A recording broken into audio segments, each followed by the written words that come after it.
On 7 News, Queensland's big wet, the southeast saturated. Heavy rain causes flash flooding, rivers and creeks on the rise. Rescues and floods inland, communities on edge as raging rivers threaten to break their banks. Vaccination mandates, no jab, no job for teachers, childcare workers and airport staff. National Cabinet's urgent talks on borders as Omicron cases grow, but how much of a threat is it? Cutting ties with the monarchy, the island nation, tonight a republic. The first look at a major highway congestion buster to help manage a Sunshine Coast population explosion. And the life and legacy of a trailblazing Australian actor. Live from Brisbane, 7 News with Sharon Gadella and Max Butcher. Good evening. Roads are cut, rivers are rising, flood alerts are in place, and the rain keeps coming across vast areas of the state. From the Gold Coast to the Sunshine Coast, out to Chinchilla and Gundawindi, it'll be an anxious night for residents. Ben Murphy begins our coverage. On the Cunningham Highway, a semi-trailer semi-submerged, requiring a rescue boat to reach the trapped truckie. As other drivers put it, water up here everywhere. Southern Queensland today took the brunt of the severe weather system. 3 swift water rescue teams have been deployed to Chinchilla, Roma and Gundawindi. The southeast saturated too. Bursts of heavy rain persisting throughout the day. Strathpine's Mott Street, Mora Stream, one of many roads forced to close due to flash flooding. A lot of the land is sodden, and that means we actually don't need a lot of rainfall to see flash flooding occurring. In Acacia Ridge, this truckie found trouble rolling onto the centre median strip. I'm advised SES crews responded to 77 requests for assistance in the last day. It wasn't just roads being cut, driveways too. On the same property, sudden downpours sent stormwater drainage into overdrive. In the inner city, early morning exercise remained on track despite the grey skies and wet weather. South of Brisbane, local parks went underwater and causeways were cut. Surfers' paradise, anything but. Some braved the elements, others took refuge however they could. Typically busy tourist areas were left largely deserted. Very less customers because of the rain, so nobody came out because it's a little dangerous. Some surfing hotspots still drew a crowd, despite the difficulties Mother Nature had in store, while on the M1, caution was essential. The rain has been relentless in many parts of the state, with 18 of the Bureau's rain gauges recording their wettest November on record. Over the past 24 hours, Sardine Creek and Boxvale in central Queensland saw the highest rainfall totals. Blackhall recorded 145 millimetres and Horse Crossing on Stradbroke Island had 130 millimetres. This is the time where we start to see really wet catchments. They're saturated. Along with much of the ground, meaning further flooding could easily occur as the rain continues to fall. We have the major flood zones covered tonight. Straight to Sally Guyte in Wolfdean, just near Yatala. And Sally, there's a lot of water there. Well, the Stanmore Road Causeway is surging with water tonight, and as we go to air, the water levels are rising quickly, and that's down to that consistent rain we've seen throughout today, through the evening, and as we're experiencing as we go to air this evening, the upper reaches of the Albert and Logan River have just reached minor flooding level, and this is a concern as up to 30 millimetres of rain is expected overnight, and that will flow downstream towards Logan. Now, with those heavy rainfalls and that La Nina event we are experiencing, flash flooding expectations are high and residents are being told to remain on alert. It is a worry. Thank you, Sally. To Josh Ribberich now, and there's been plenty of runoff from the Gold Coast hinterland. Sharon, it can only flow one way, and that's swollen Benogan Creek and many other waterways around the area. Now, Hardy's Road remains underwater and it also remains a dangerous area and closed to all traffic, with predictions of even further rain across the hinterland tonight and warnings of potentially severe storms and heavy rainfall. There's a real risk of flash flooding that includes places like Mudgery Springbrook Road in Naranwood, Birds Road in Maudsley and Tamborine Oxford Road in Wonga Wall, and SES and rescue crews no doubt preparing for what could be a very busy night. All right, thank you, Josh. Let's go to Georgie Chumley now. The McIntyre River is close to peaking and could still rise at Gundawindi. Sharon, the worst case scenario here is if the river rises over the levee. It hasn't happened since it was built in the 1950s. The closest it's come is within 15 centimetres during the 2011 floods. Currently there's about a metre to go, but with 3 waterways flowing into the McIntyre, even if rain stops here at Gundawindi, there could be plenty more rain coming from upstream.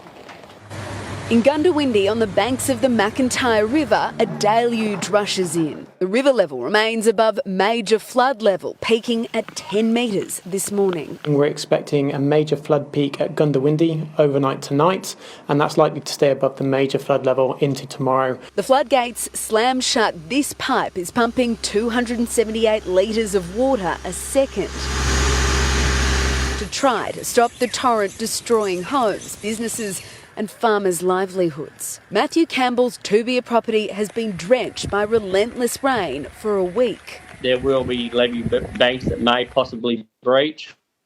We're not quite up to the 2011 flood, but that can be forecasted. Excavators have moved in to try and save his $5 million cotton crop. We could possibly lose a fair bit of it, yes. Down the road at the Tue Hotel. It's real wet now. It's got nowhere to go anymore. She's just a big pool. Owner Michael Offerdale worked quickly to repair pipes. Just trying to get the water out of town a little bit.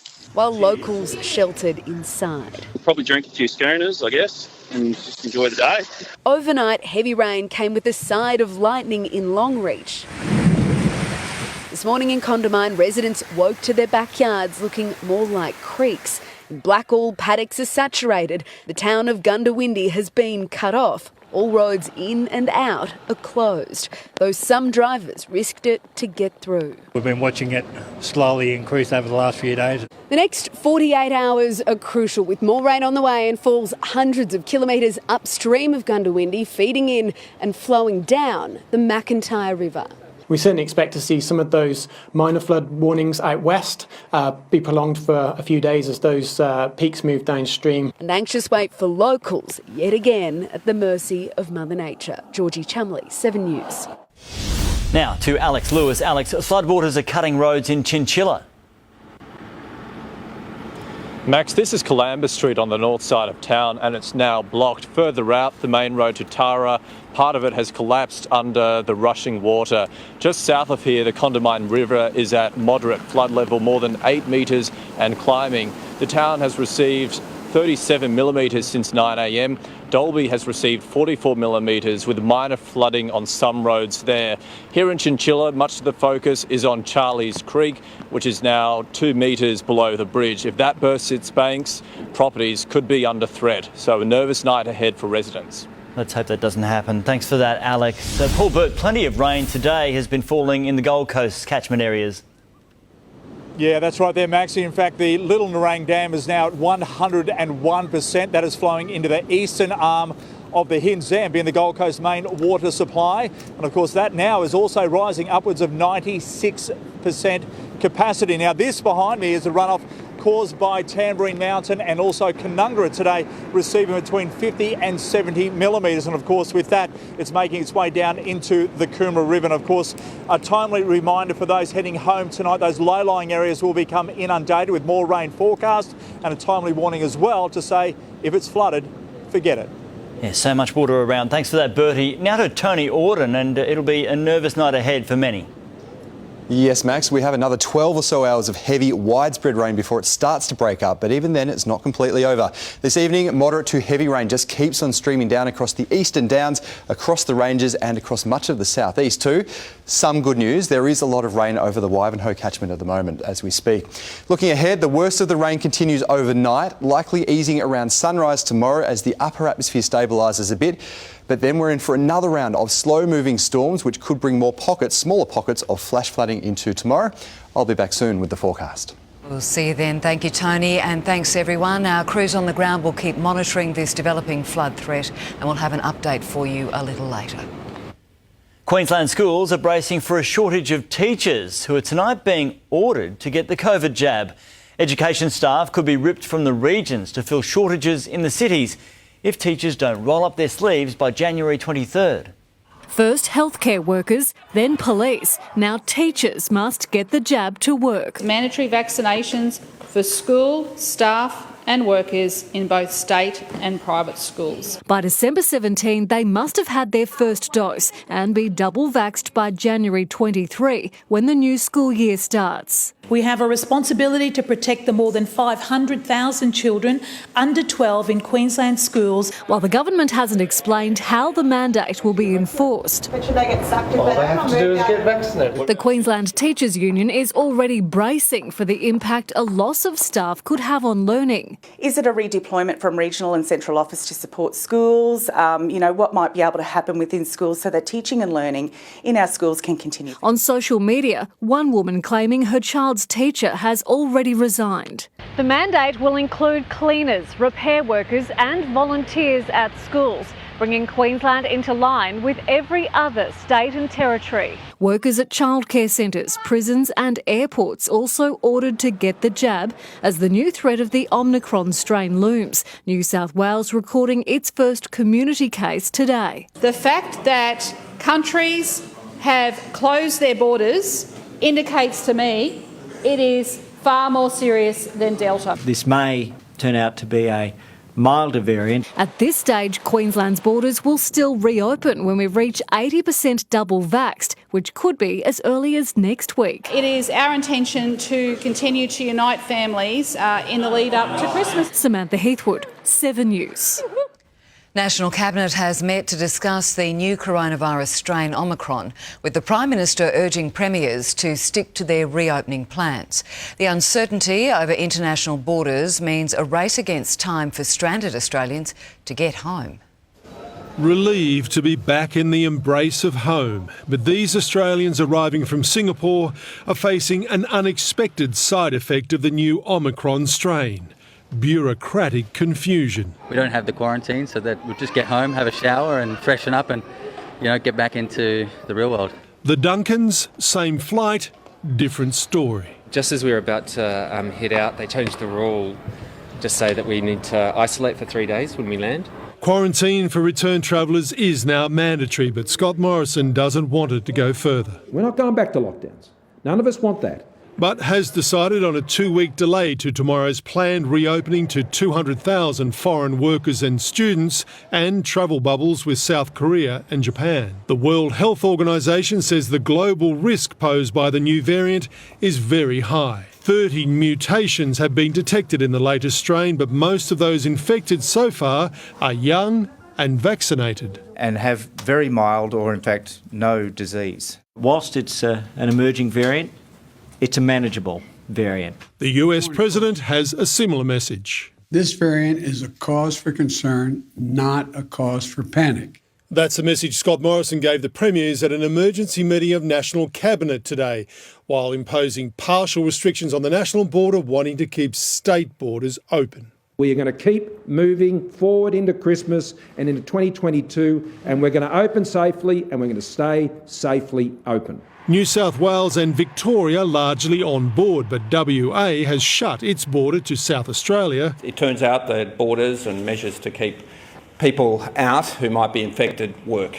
And Queensland Premier Anastasia Palaszczuk says she's very worried. The fact that countries have closed their borders indicates to me it is far more serious than Delta. Fearing another Delta dawning. Mark Riley, 7 News. A young mum has died in hospital following an horrific alleged domestic violence incident on the Gold Coast. Carly Madsen, Mary Bendito's former partner, has been charged with murder.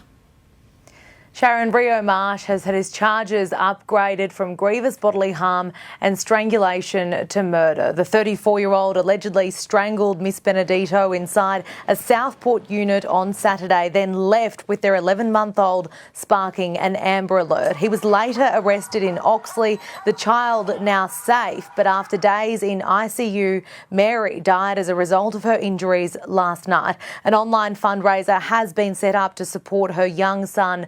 Marsh will face Southport Court in January. And if you're in a domestic violence situation, DV Connect can help on 1800 811 811. There's also help for men who are at risk of becoming perpetrators. That number's 1800 600 636. A damning report into the culture at Parliament House in Canberra has exposed a workplace where bullying and sexual misconduct have been normalised. The review, prompted by Brittany Higgins' rape allegations, found a third of people working in federal parliament have been sexually harassed. Brittany Higgins' decision to speak up ignited a movement which shook even the highest levels of government. I do thank her for standing up and speaking up. Her allegation that she'd been raped by a Liberal colleague in Parliament House sparked a review of the workplace culture in Canberra. It found a third of the staff currently working at Parliament have been sexually harassed. 37% have been bullied. 1% had experienced actual or attempted sexual assault. But only 1 in 10 victims of sexual harassment reported it. We heard that people are often punished for reporting misconduct. A culture fostered by a lack of leadership and a misuse of power. This is a landmark document reflecting decades of problems. It made 28 recommendations, including targets to achieve better gender balance, codes of conduct for MPs, senators and their staff, alcohol policies to restrict availability and an independent standards commission. But if today's antics in the Senate are any indication, there is a long road ahead, with an unknown coalition backbencher accused of growling like a dog at Jackie Lambie while she asked a question. I mean, really? Growling, Mr. President. And if we are going to change culture from the top, that means all of us. Rob Scott, 7 News. The Queen's realm is a bit smaller tonight. Prince Charles watched on as Barbados removed Her Majesty as head of state, replaced by its first president. One of the new republic's first moves, naming singer Rihanna a national hero. On this tiny island nation, a celebration at midnight for a new dawn. Prince Charles, a guest for the moment another country slipped away from the British monarchy.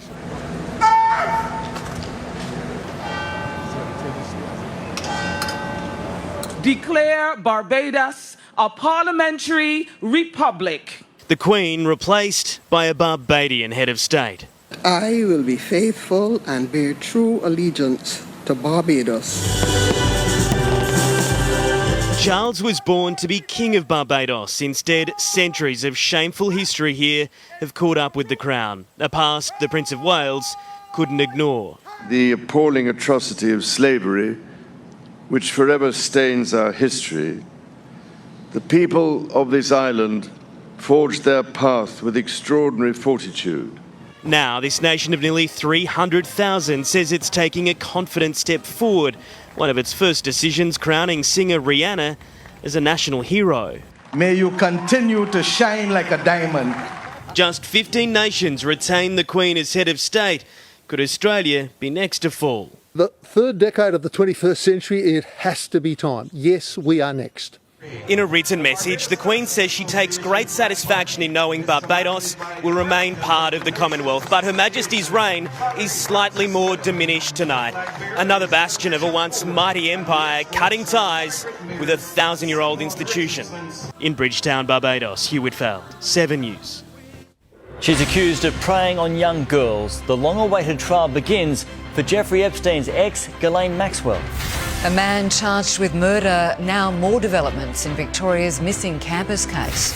Toppling in Turkey, major damage and a heart-stopping dodge as powerful storms sweep through.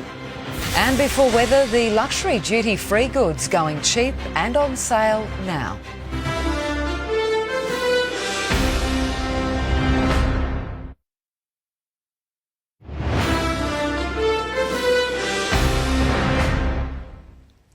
Police have found human remains in the search for two campers missing in Victoria's high country. Carol Clay and Russell Hill disappeared in March last year on a camping trip in remote bushland.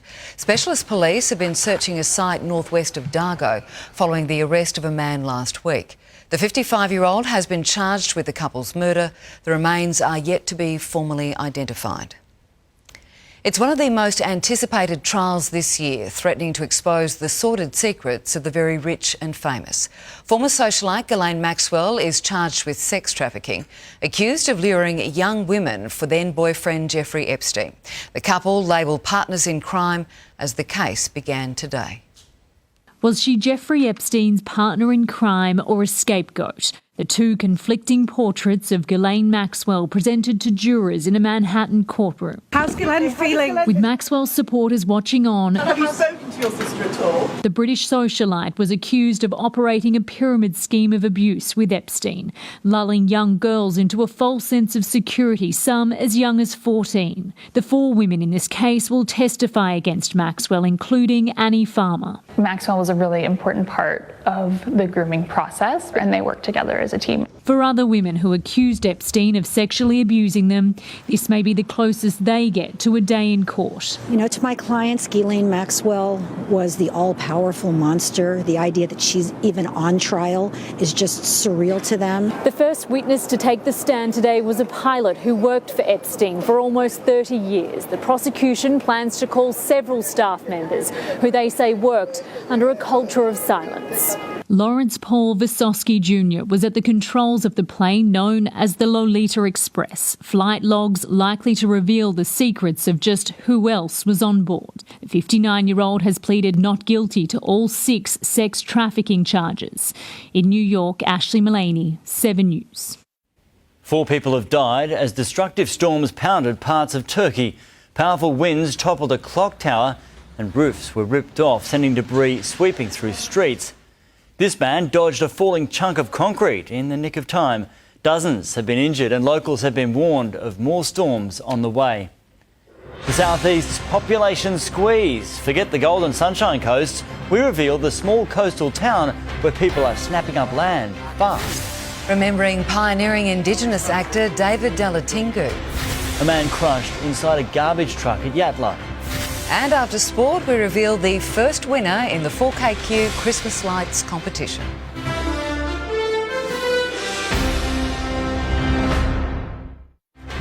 Fuel the winning feeling with the Shell V-Power $50,000 Great Fuel Giveaway.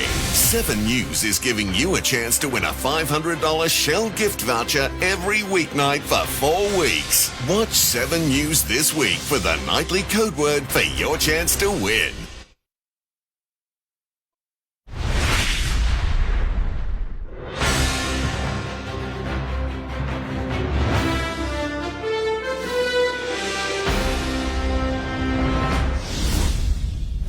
Returning to the developing weather situation now, let's go to Georgie Chumley, who's in Gundawindi. And Georgie, it's an anxious wait for residents in the border town tonight.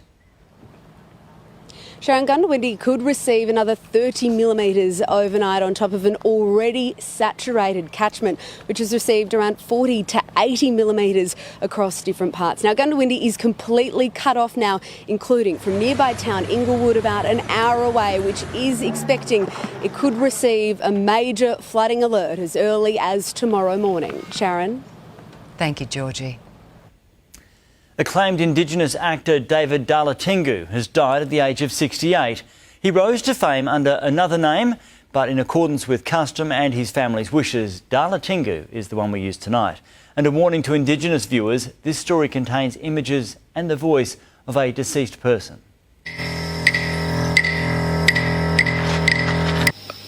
Mick, you frightened shit out of me.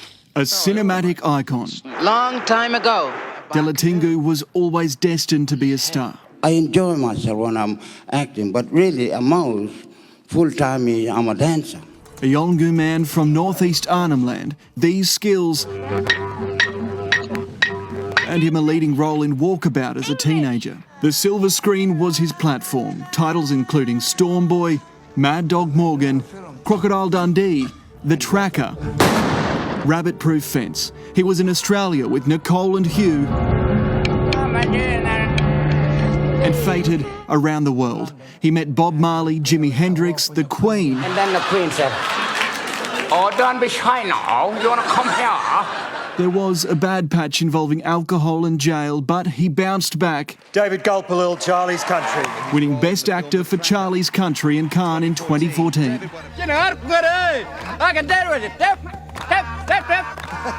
And accepting a NAIDOC Lifetime Achievement Award. From Kathy Freeman, thank you for the inspiration.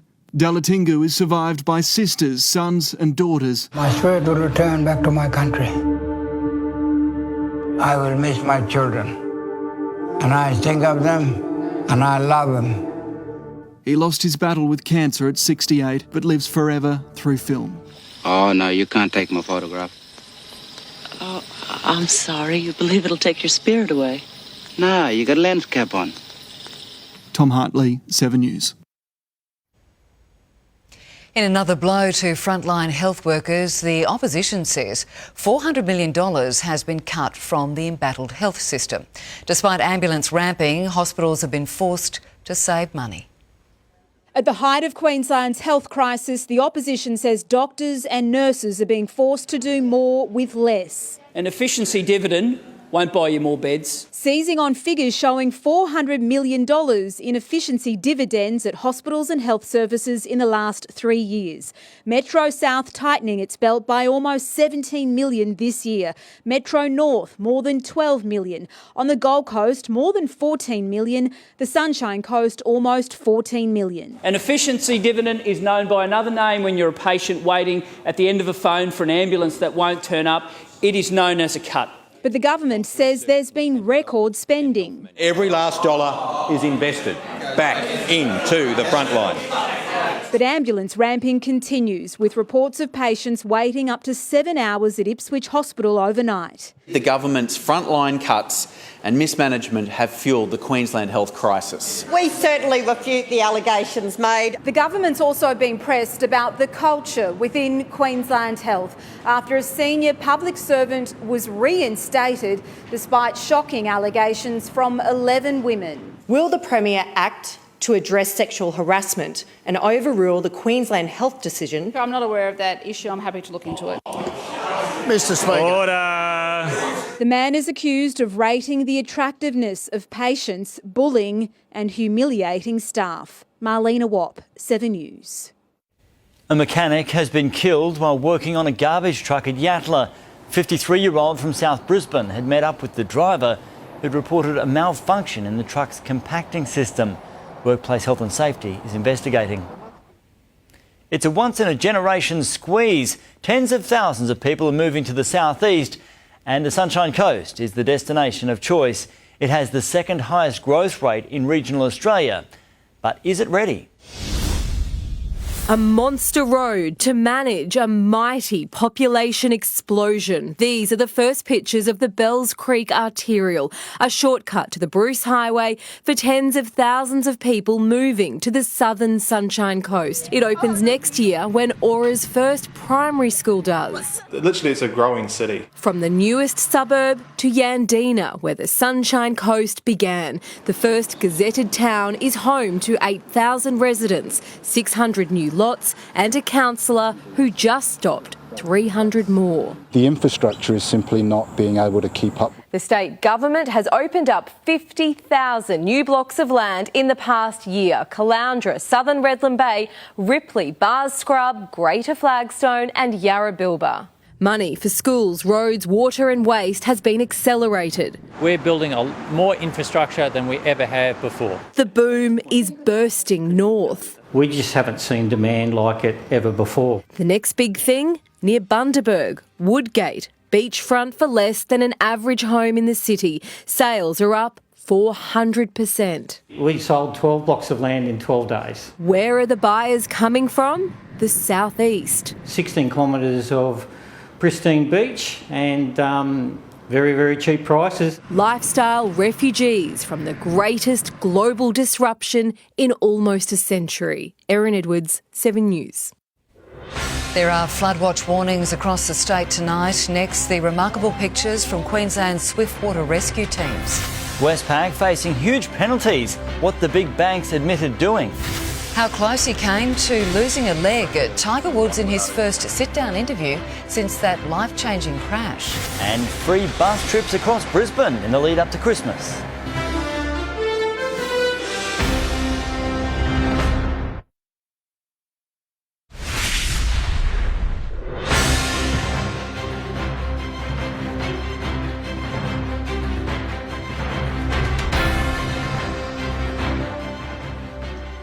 Checking finance, and the Australian share market closed slightly higher, with investors still wary of the new COVID variant. The ASX 200 adding 16 points. Collins Foods, the parent company of KFC and Taco Bell in Australia, was one of the best performers. It jumped more than 12%. Now, the Australian dollar is on track for its biggest monthly loss since the start of the pandemic, buying 71 US cents and $1.04 New Zealand. Westpac is facing a fine of more than $100 million for what the corporate regulator calls widespread compliance failures.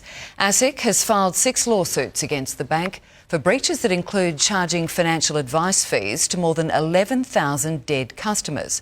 Westpac has admitted to the allegations and will pay $80 million in compensation to affected customers. All this rain and flooded roads has rescue crews wary tonight. And we've been given an exclusive look at what those teams go through when drivers ignore the warnings and get stuck. They're firefighters more suited to water. It's a very high risk environment to work in. On a calm shoreline, performing mock rescues. Grab up, nice and high, that's it. Their new car prop providing more training options.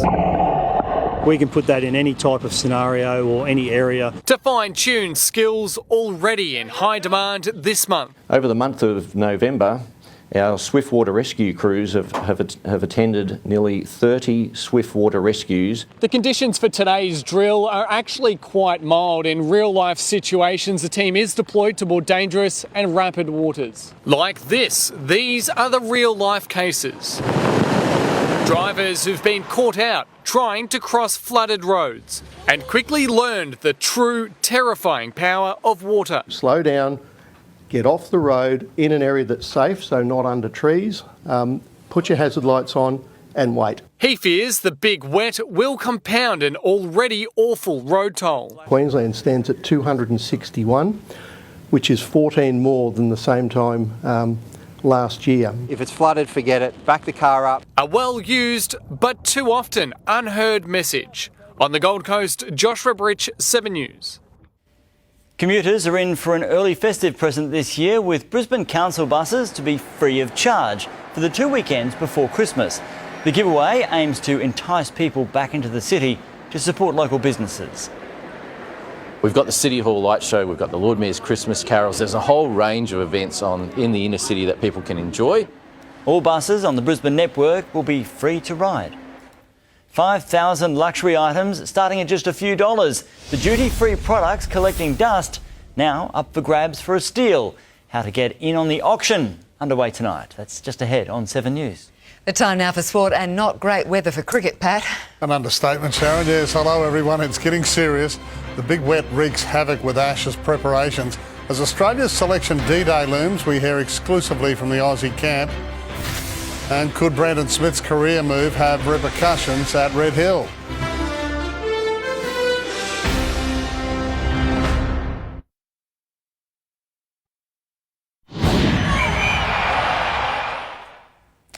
Australian rookie Cameron Green's hoping to add his name to a long list of all-rounders who've dominated Ashes series. The 22-year-old spoke exclusively to 7 News on a day ruined by rain, and England revealed fears their match-winning all-rounder. Both sides fully out of quarantine, both forced straight back indoors. Wow, haven't seen you in ages. Tonight, a team meeting with Chairman of Selectors George Bailey. Today, he shared a laugh and a joke with Usman Khawaja, who wouldn't share if it was about a test recall. So I'm in a hurry. You had a quick chat to George then? Look at you all. But one man who will be wearing the baggy green next Wednesday, Cameron Green. He wants to make an Aussie all-round statement after the domination of both them, Flintoff and their modern-day match winner. Yeah, exactly right. There's been a good history with all-rounders. Obviously, England have got Ben Stokes, and he's obviously one of the best in the world, if not the best. But he was touch and go Sunday, the skipper not stoked when his star was hit in the arm during a net session. To see Ben get hit like that was obviously a scary.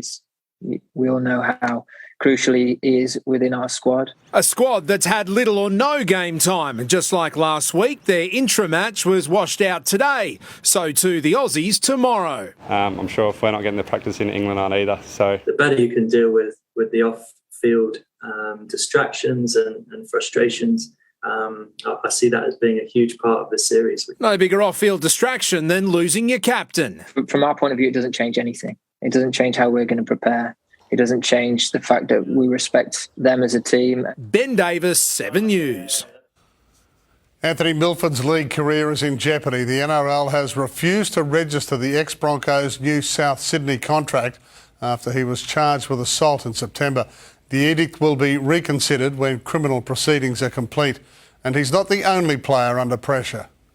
Brandon Smith's infamous podcast appearance could prove costly. It is disappointing that we're talking about it. But Today's All-Stars launch overshadowed. we've asked for a report from the Integrity Unit. I'll get that in the next 24 hours and then we'll make a determination. The hooker, known as The Cheese, took to Instagram today, desperate to set the record straight on headlines which he deems untrue. The 25-year-old explained he speaks from the heart for better or worse. He's sorry if anyone was hurt by his words, but the Storm was offended. Club CEO Justin Rodsky said comments made by Brandon do not align with Storm's values.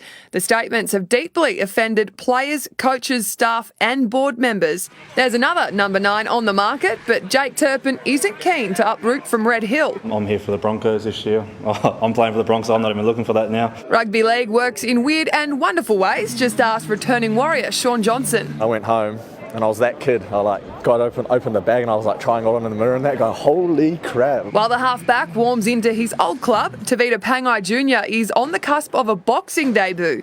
The new Bulldog will fight Cecil on Saturday with the reluctant blessing of Gus Gould. He said that keep my left hand busy and I better know how to fight. Don't make us look bad. Katie Brown, 7 News. Lionel Messi has won the Ballon d'Or as the world's best male footballer for a record-extending 7th time. Cristiano Ronaldo didn't attend after organisers claimed his only ambition is to win more awards than Messi. Sam Kerr finished 3rd in the women's behind Barcelona's Alexis Pulias. Tiger Woods concedes he's unlikely to ever dominate world golf again. In his first major interview since suffering shocking leg injuries in a car crash in February, the 15-time major winner revealed he was at serious risk of having his leg amputated. There was a point in time when he was, I wouldn't say 50-50, but it was damn near there, but I was going to walk out of that hospital with one leg. Woods says he'll only play select events when he returns to the PGA Tour. The 45-year-old is only halfway through his rehab. A 10-category, 6-day feast of motorsport roared to life at Bathurst today, but it's still background noise to the reunions that are happening. Wrecked by COVID last year, the diehards have returned for this great Aussie tradition. A Tuesday morning wake-up call. Some Bathurst breakfast and their restoring order on the mountain. Was there ever any doubt that you wouldn't come back? No, nothing will stop me from coming here. Not a chance. COVID cleared the campsites last year. I'd come back every time. All I've got to do is get a leave pass. Every single time you come up here, spend a couple of hours meeting and speaking to people, you discover all kinds of unique Aussie ingenuity. At Wobbly Boot Bowling Club, they're collecting everyone's ring pulls. Every can counts. Give them to the hospital, they send them to Melbourne, cash them in, and they're used for wheelchairs for little children. Drinking for a good cause? Yes, that's exactly right. Both sides of the fence, there is always some trepidation. First sort of time you come over Mountain Straight and you come down that dip, you feel, and you're like, okay, we're at Bathurst again. At some point, there's a Ford that's going to put it in the fence. That's the best thing that happens up here on a weekend. But so far, just battered Bentleys and Audis. Yeah, you hit the other side. And Chaz Mostert spinning out in his TCR. Sights, sounds and smells you get nowhere else. no better place in the world. Despite the warning signs. Matt Carmichael, 7 News. What a week it's going to be. It is always a great event, isn't it? All right, thank you, Pat. Tonight we can reveal the winner of the 7 News Church and Community Award in the 4KQ Christmas Lights competition. This dazzling display at the Darra Uniting Church has taken out this year's title. Laurel, Gary and Mark will bring you the top 12 winners in the People's Choice category on 4KQ tomorrow morning from 5:30. Now let's take a look at what's on Sunrise tomorrow. Thanks, guys. Tomorrow on Sunrise, Santa comes early. Our 12 Days of Christmas giveaway is here. New TVs, overseas family holidays, plus thousands in toys and gifts. And the King of Christmas joins us, Michael Bublé, right here on Sunrise. See you in the morning, Queensland. Perfume, luxury watches, top shelf wine. The duty-free products sitting on shelves during international lockdowns, now they're up for grabs. And tonight we'll bring the biggest risk for this flood event. I'll have the latest details and warnings. That's coming up next.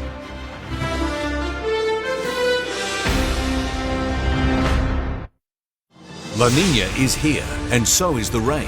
When big weather events happen, Queenslanders turn to 7 News, our experienced award-winning team, and Tony Orden, a certified meteorologist, trusted far and wide. Nobody knows the weather like Tony, and he's only on 7 News, Queensland's #1.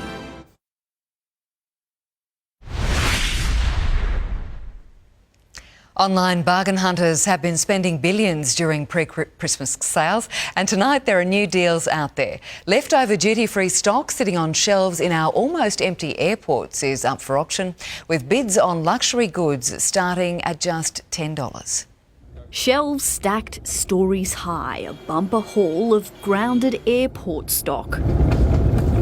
Former duty-free items up for auction, everything from perfume to watches to wine. We've got about 5,000 items going under the hammer, no reserve, all starting from $10, and where they end up is up to the bidders. The most expensive items this drop bottled in 1945. Chateau Mouton Rothschild. Usually selling for a cool $50,000, expected to go for much less.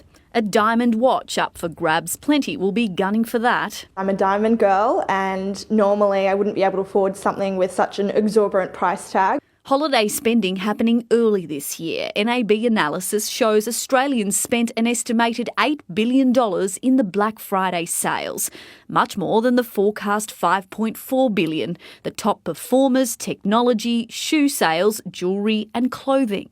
While some retailers are seeing a backlog of old stock this year, there are some serious problems with supply in the lead up to Christmas.